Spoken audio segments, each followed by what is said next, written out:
Hello students हमारा जो next topic है basis of a vector space.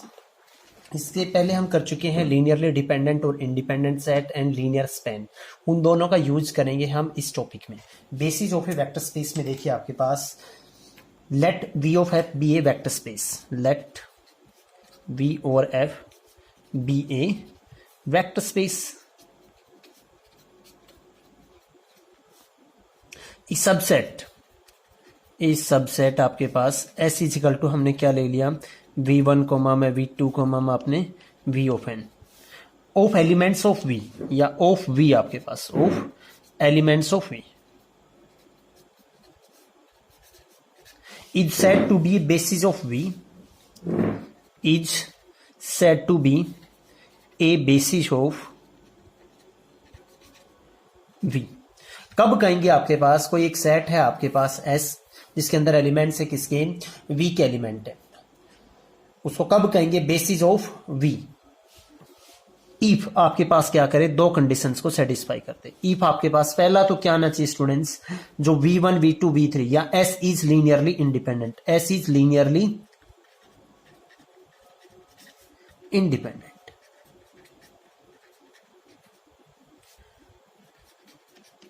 दूसरा आपके पास क्या S स्पेन कर दे पूरे के पूरे वीक को। S क्या कर दे स्पेन कर दे पूरे के पूरे वीक को। S spans V such that आपके पास क्या L of S linear span of S किसके इक्वल आ जाए V के इक्वल। किसके इक्वल आ जाए V के इक्वल। अगर कोई सेट आपके पास V के एलिमेंट्स का इन दो कंडीशंस को सेटिस्फाई यानी वो लीनियरली इंडिपेंडेंट होना चाहिए। दूसरा क्या आप वो पूरे के पूरे V को क्या करें स्पेन करें, या हम ये भी कह सकते हैं कि V का कोई भी एलिमेंट लें वो क्या आएगा लीनियर कॉम्बिनेशन आएगा किनके इन वेक्टर्स के V1 V2 V of n vectors के। फॉर एग्जाम्पल मैं ट्राई करवाता हूं आपको, एग्जाम्पल करते हैं इसके बाद करेंगे हम इस पे कुछ रिलेटेड और डेफिनेशंस। फॉर एग्जाम्पल हमने किया स्टूडेंट्स आपके पास क्या जो आपके पास है हमने देखिए R की क्यूब ओवर R ले लिया। इज ए वेक्टर स्पेस ये ऑलरेडी हम कर चुके हैं। इसका जो बेस है वो लिखेंगे यहां पे, ये वेक्टर स्पेस है। लेट मैंने क्या ले लिया, लेट S इजिकल टू क्या ले लिया मैंने 1 कोमा में 0 कोमा में 0 एक एलिमेंट, 0 कोमा में 1 कोमा में 0 दूसरा एलिमेंट, और 0 कोमा में 0 कोमा में थर्ड टपल क्या 1। ये सारे क्या है आपके पास is a subset of V। ये जो S के अंदर मैंने एलिमेंट लिए सारे किससे बिलोंग करते हैं V से बिलोंग करते हैं, यानी आपके पास क्या R की क्यूब से। सबसेट ऑफ आपके पास क्या R की क्यूब। अब हम ये दिखाएंगे आपके पास कि ये सेट क्या बनता है बेसिस बनता है किसका आपके पास इस R की क्यूब और R का बेसिस बनता है। और डायरेक्टली आप ये कहोगे कि सर चेक करना था, डायरेक्टली अभी आपके पास काफी सारी थ्योरम्स आएंगी तो वो भी रहेगा आपके पास कि आप डायमेंशंस आपको याद रहेंगे। जैसे इसका डायमेंशन क्या आएगा जितने इसके बेस में एलिमेंट है, पहले हम इसको प्रूव करेंगे कि बेस है। तो दूसरा अगर कोई भी सेट लेंगे जो इसका बेस बनेगा उसके अंदर 3 एलिमेंट होने चाहिए, और फिर वो वहां से थ्योरम आ जाएगी कि अगर कोई भी 3 एलिमेंट है R की क्यूब की अगर लीनियरली इंडिपेंडेंट है तो पक्का क्या करेंगे स्पेन करेंगे R की क्यूब को। तो ये आगे आपके पास थ्योरम्स आएंगे, इन रिजल्ट्स को आपको पढ़ना है और उसके बाद इन पे ट्राई करेंगे।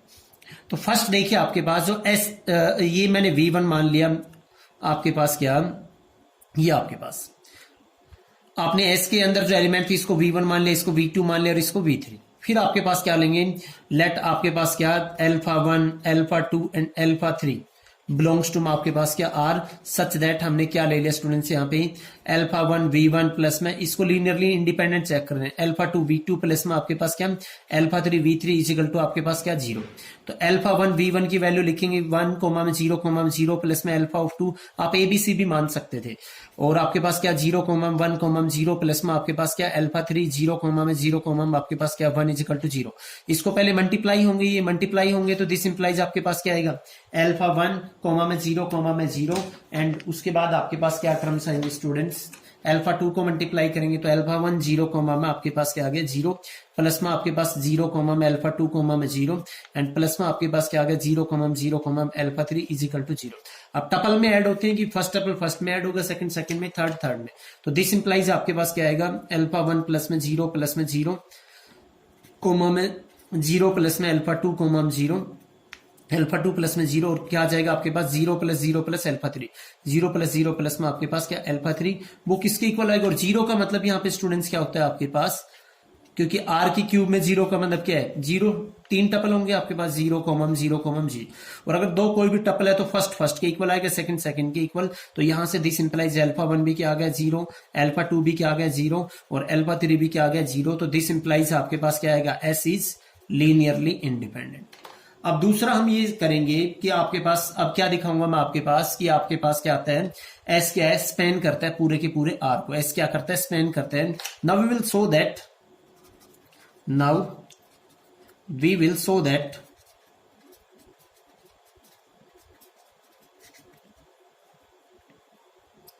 एस स्पेन या लीनियर स्पेन ऑफ एस किसके इक्वल आएगा, आर की क्यूब के इक्वल आएगा। तो उसके लिए देखिए स्टूडेंट्स आपके पास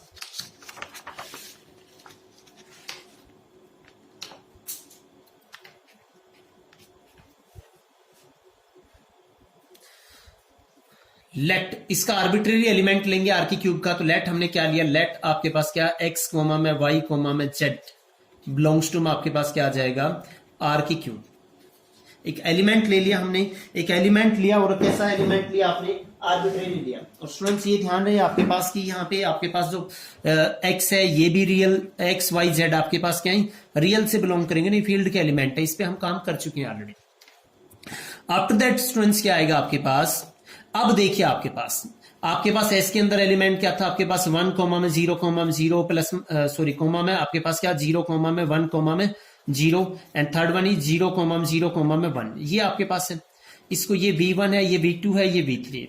आपको लीनियर कॉम्बिनेशन में दिखाना है ये एलिमेंट, तो हम क्या करेंगे यहाँ पे आप इसको सोल्व आउट भी कर सकते हो, जैसे मैंने वहां पे पीछे किया था आपके पास क्या कि आपके पास A B C मान लेंगे। लेट आपके पास क्या A comma B comma C belongs to आपके पास क्या फील्ड से एलिमेंट, सच दैट हमने क्या ले लिया पॉसिबिलिटी फाइंड आउट करेंगे। अगर ऐसे कोई 3 रियल नंबर मिल जाते हैं सच दैट आपके पास क्या कि A इंटू V1 प्लस में B इंटू में V2 प्लस में आपके पास C इंटू में V3 इजिकल टू क्या आ जाए आपके पास X कोमम Y कोमम Z। अगर ये आपके पास इसको सोल्व करेंगे ABC की वैल्यू फाइंड आउट करेंगे, अगर वो रियल मिल गया तो इसका मतलब क्या वो जो एलिमेंट था वो किससे जनरेट हो जाएगा आपके पास, इसके लीनियर कॉम्बिनेशन में होगा, V1 V2 V3 के लीनियर कॉम्बिनेशन में होगा। तो यहाँ पे A इंटू B आपके पास क्या आएगा 1 कोमम 0 प्लस में B इंटू आपके पास V2 क्या आ जाएगा 0 कोमम 1 कोमम 0 प्लस में C इंटू V3 क्या आ जाएगा 0 कोमम 1 इजिकल टू आपके पास क्या आ जाएगा X कोमम Y कोमम आपके पास स्टूडेंट्स 0 X कोमम Y कोमम Z।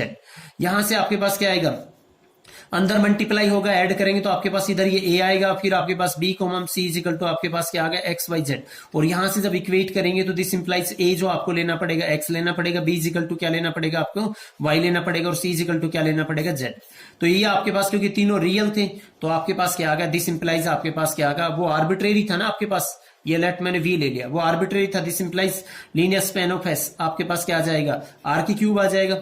और क्योंकि वेक्टर स्पेस है तो लीनियर स्पेन हम ऑलरेडी कर चुके हैं कि क्या आएगा L ऑफ S सबसेट होता है R की क्यूब का, और R की क्यूब का हर एक एलिमेंट L ऑफ S से बिलोंग कर रहा है तो ये इसके इक्वल आ जाएगा। तो दिस इंप्लाइज आपके पास क्या आ जाएगा S is a basis of आपके पास क्या आ जाएगा, बेसिस ऑफ आपके पास क्या आ जाएगा R की क्यूब ओवर में R। ये आ गया स्टूडेंट्स आपके पास, ये इसका आपके पास एग्जाम्पल था। ऐसे एक दो एग्जाम्पल्स और हैं और बाकी जो एग्जाम्पल्स इसमें स्टूडेंट्स वो हम सोल्व करेंगे थ्योरम्स करने के बाद। इसके अंदर एक दो टर्म्स और है डेफिनेशंस उनको करते हैं स्टूडेंट्स। नेक्स्ट डेफिनेशन देखिए आपके पास क्या, और एक चीज और ध्यान रखना जो आपने ये बेस लिया था ये आपके पास क्या बेस कहलाएगा, नेचुरल बेसिस ऑफ R की क्यूब या स्टैंडर्ड बेसिस। ये जो आपके पास है ना S, ये जो आपने लिया है इसको क्या तो नेचुरल S R की क्यूब के लिए क्या कहेंगे, ये नेचुरल बेसिस है। एक से ज्यादा भी एलिमेंट बेस हो सकता है वो हम आगे दिखाएंगे आपको। नेचुरल बेसिस या स्टैंडर्ड बेसिस लेंगे हम इसको। और क्यों लेंगे स्टैंडर्ड बेसिस, स्टैंडर्ड बेसिस इसलिए लेंगे क्योंकि आप कोई भी एलिमेंट लो आपको A B C की वैल्यू डायरेक्ट क्या हो जाएगी, A की वैल्यू X, B की वैल्यू और आपके पास Y और C की वैल्यू Z। तो बिल्कुल इजीली आप इसको सोल्व कर सकते हो। और एक से ज्यादा भी स्टूडेंट्स बेसिस हो सकते हैं। जैसे फॉर एग्जांपल मैं बात करूं, अगर मैं यहाँ पे S1 की बात करूं 1 कोमा में 0 कोमा में 0 और आपके पास 0 कोमा 1 कोमा 0 और यहाँ पे मैंने चेंज कर दिया 0 कोमा 0 कोमा में 7, ये भी आपके पास क्या आएगा बेस आएगा, आप चेक कर सकते हो। लेकिन यहाँ पे आपको सोल्व आउट करना पड़ेगा थोड़ा बहुत। और ये किस लिए कहा मैंने बेसिस है, क्योंकि मेरे को पता है, मैंने आपको स्टार्टिंग में इसके कहा था कि अगर तीन कोई भी एलिमेंट लीनियरली इंडिपेंडेंट, मैं इसको मैट्रिक्स मेथड से भी आपको लास्ट में सोल्व करना बताऊंगा कि कैसे आप इसको लीनियरली इंडिपेंडेंट या डिपेंडेंट चेक कर सकते हो। ये आपके पास क्या लीनियरली इंडिपेंडेंट आ जाएगा, तीन एलिमेंट है, इसका मतलब वो आर के क्यूब को क्या करेंगे, पूरे के पूरे जनरेट कर देंगे, यानी बेसिस कहलाएगा ये। एक टर्म आती है आपके पास, देखो जो जीरो एलिमेंट है, जो आपके पास जीरो, जो आपके पास है जीरो जो आपने लिया है नल स्पेस, वो किससे जनरेट होगा, आपके पास 5 से जनरेट होगा, जीरो से जनरेट नहीं होगा। एक और चीज थी मैंने कि बेसिस आपके पास क्या होगा, बेसिस के अंदर एलिमेंट्स यूनिक होंगे बट बेसिस डिफरेंट हो सकते हैं आपके पास, जैसे एस और एस वन दोनों बेसिस से सेम नंबर ऑफ एलिमेंट है स्टूडेंट्स, बट आपके पास क्या है, दोनों डिफरेंट है। ऑर्डर्ड बेसिस को करते हैं हम स्टूडेंट। अब ऑर्डर्ड बेसिस की डेफिनेशन को देखिए कि ऑर्डर्ड बेसिस क्या होता है। देखिए स्टूडेंट्स, जो अगला आपके पास टॉपिक है ऑर्डर्ड बेसिस, नाम से पता लग रहा है ऑर्डर्ड, यानी ऑर्डर्ड में जो बेस हो आपके पास, तो क्या है आपके पास a basis of a vector space. एक बेस को आपके पास कब कहेंगे, एक वेक्टर स्पेस का ऑर्डर्ड बेसिस जब क्या हो आपके पास, उसके जो एलिमेंट है, जैसे हमने पीछे एस के एलिमेंट लिए थे v1 v2 v3 v of n, वो क्या हो, एक स्पेसिफिक ऑर्डर में लिखे हुए हो, किसी फिक्स पैटर्न में लिखे हुए हो, तो उस बेस को हम क्या कह देंगे, ऑर्डर्ड बेसिस। और आगे आगे हम ऑर्डर्ड बेसिस ही लेंगे, बेसिस का मतलब आपके पास ऑर्डर्ड बेसिस। उसके बाद क्या जाएगा आपके पास, ऑर्डर्ड बेसिस का इनफैक्ट मतलब ये है आपके पास, अगर मैं आपको बताऊं, जैसे पीछे हमने ये लिया था आपके पास एस 1, 0, 0, और फिर क्या लिया था हमने 0, 1, 0, और फिर क्या लिया था 0, 0, 1। ये आर की क्यूब का क्या था आपके पास, एक बेसिस था। अगर देखिए, अगर मैं इसी के एलिमेंट्स को चेंज कर दूं, v1 v2 आपके पास v3, पहले मैंने क्या ले लिया आपके पास, मैंने ले लिया 0, 1, 0, फिर मैंने क्या ले लिया 0, 0, 1, और फिर क्या ले लिया मैंने 1, 0, आपके पास क्या 0। तो ये आपके पास देखिए ऑर्डर तो चेंज होगा ना आपके पास, यहाँ पे पहला एलिमेंट ये था, तो हम ऑर्डर्ड बेसिस का मतलब होता है कि स्पेसिफिक ऑर्डर में ले लें, तो उसको क्या कहेंगे आपके पास, ऑर्डर्ड बेसिस। इनफैक्ट दोनों क्या आपके पास सेम है। उसके बाद आता है आपके पास कि टू ऑर्डर्ड बेसिस को कब कहेंगे हम, क्या आपके पास कि वो क्या है, इक्वल है। तो देखिए उसके लिए क्या, two ordered basis, two ordered basis, two ordered basis आपके पास क्या, एक हमने ले लिया v1 में v2 में आपके पास क्या v ऑफ n, एंड दूसरा ले लिया w1 में w2 आपने क्या लिया w of n, are equal if and only if. अगर ये ऑर्डर्ड बेसिस हैं, ऑर्डर्ड बेसिस हैं, तो उनको कब कहेंगे आपके पास क्या, ये दोनों इक्वल हैं, इफ एंड ओनली इफ क्या, जब v1 किसके इक्वल होगा w1 के, v2 किसके इक्वल होगा w2 के, एंड आपके पास and so on v of n किसके इक्वल होगा w ऑफ n के। तो इनको क्या कहेंगे हम, कि दोनों क्या है आपके पास इक्वल हैं, अगर ऑर्डर्ड बेसिस हुए तो। इस जो नेक्स्ट टॉपिक है, the coordinate of a vector related to the basis. आपके पास हमने क्या ले लिया इसके अंदर, देखिए आपके पास क्या कह रहा है, लेट हमने क्या ले लिया v और f B a vector space. Late हमने क्या ले लिया, s इजिकल टू क्या ले लिया v1 v2 आपके पास क्या v of n is a basis of v और f ले लिया। For any small v belongs to में कैपिटल V, आपके पास क्या आएगा, आपके पास ये लेंगे, तो for any small v belongs to capital V can be, because आपके पास s क्या है, बेस है इसका, तो आपके पास क्या लीनियर कॉम्बिनेशन में लिखा जाएगा ना, can be return in, can be return आपके पास क्या रिटर्न इन आपके पास क्या आ जाएगा, या कैन बी एक्सप्रेस एज, इसको एक्सप्रेस भी लिख सकते हैं, कैन बी एक्सप्रेस एज आपके पास क्या कि भी आ जाएगा, आपके पास आएंगे ना एलिमेंट अल्फा 1 v1 प्लस में आपके पास क्या अल्फा v2, और प्लस में आपके पास क्या आ जाएगा alpha of n v of n। एक चीज और ध्यान रखना स्टूडेंट्स, मैंने आपको बताया था जब भी कोऑर्डिनेट बताएंगे तो आपके पास ऑर्डर्ड बेसिस ही लेंगे यहाँ पे, तो हमने क्या ले लिया ऑर्डर्ड बेसिस, क्या ले लिया ऑर्डर्ड बेसिस, क्योंकि अगर इसी के एलिमेंट को आगे पीछे करोगे तो आपके पास क्या आ जाएगा, कुछ चेंजमेंट आ जाएगी, ऑर्डर्ड बेसिस ये ले लिया आपने। उसके क्या कह रहे हैं स्टूडेंट्स आपके पास, ये आपके पास इस टाइप से आएंगे, तो दो देन आपके पास क्या अल्फा 1 अल्फा 2 आपके पास क्या अल्फा ऑफ n आपके पास क्या आ जाएगा, ये जो आए हैं स्केलर, इसको क्या बोलेंगे coordinate of small v, R आपके पास क्या कॉल्ड कोऑर्डिनेट ऑफ आपके पास क्या, कोऑर्डिनेट ऑफ आपके पास क्या आएंगे V. Different different ordered basis के लिए आपके पास वी के क्या आएंगे, डिफरेंट डिफरेंट आपके पास क्या आएंगे, कोऑर्डिनेट आएंगे। और उसके लिए हम आप जो आपने पीछे जो एग्जांपल करवाया था, मैंने आपके पास क्या लिया था, जो एक पीछे एग्जांपल किया था हमने, उसके अंदर लिया था आपके पास एस को लिया था, सपोज ये लिया था आपके पास एस इजिकल टू ये लिया था। तो कोई एलिमेंट आप लेके देखोगे स्टूडेंट्स, वहां पे आपको क्या करना है, एक बार तो एक एलिमेंट लोगे 2 3 5, ये एलिमेंट लोगे, इसके रेस्पेक्ट में आप क्या करोगे, एबीसी या alpha 1 alpha 2 alpha 3 find out करूंगा, वो क्लियरली क्योंकि स्टैंडर्ड बेस है तो वो 2 3 5 आएगा।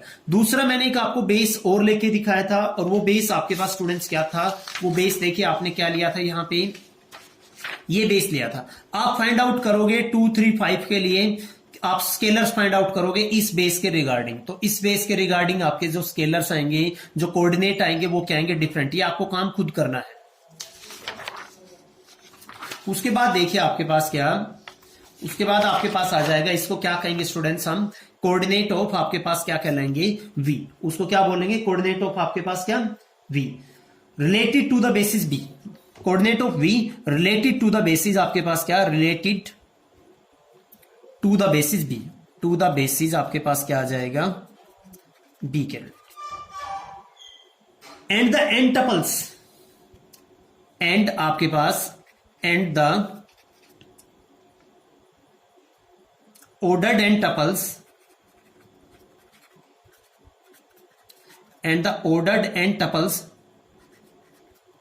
आपके पास क्या, a1 कोमा में a2, देखो उनको अल्फा 1 कोमा में अल्फा ऑफ 2 कोमा में आपके पास क्या, अल्फा ऑफ n, उनको हमने वैसे लिखा था एक एक, इसको क्या है आपके पास ऑर्डर्ड उसमें ले लिया ना, ये क्या कहलाएगा, is called the B coordinate N tuple of n। आप उसी को याद रख लेना, इज कॉल्ड, इसको मैं लिख तो देता हूं, इज कॉल्ड आपके पास क्या, द बी, यानी बेस बी था आपके पास, हमने यहां पे एस लिया है। एक चीज और ध्यान रखना स्टूडेंट, सॉरी यहां पे थोड़ा सा मिस्टेक हो गया, इज कॉल्ड द आपके पास क्या, रिलेटेड टू द बेस आपके पास, सॉरी यहां पे एस लिया है, तो यहां पे आपके पास क्या लिखेंगे, एस ही लिखेंगे।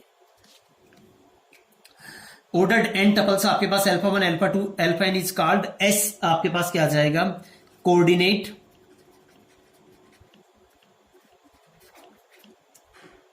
N tuples of V, and आपके पास क्या, टपल्स ऑफ आपके पास क्या, वी। आप सिर्फ आपको ये रखना है कि coordinate of a vector related to the basis आपके पास क्या है, ये alpha 1 alpha 2 alpha of N, और अगर इसको ऑर्डर टपल में लिखें तो alpha 1 alpha 2 alpha of N, ये आपके पास क्या आ गया, कोऑर्डिनेट आ गया एन टपल्स में।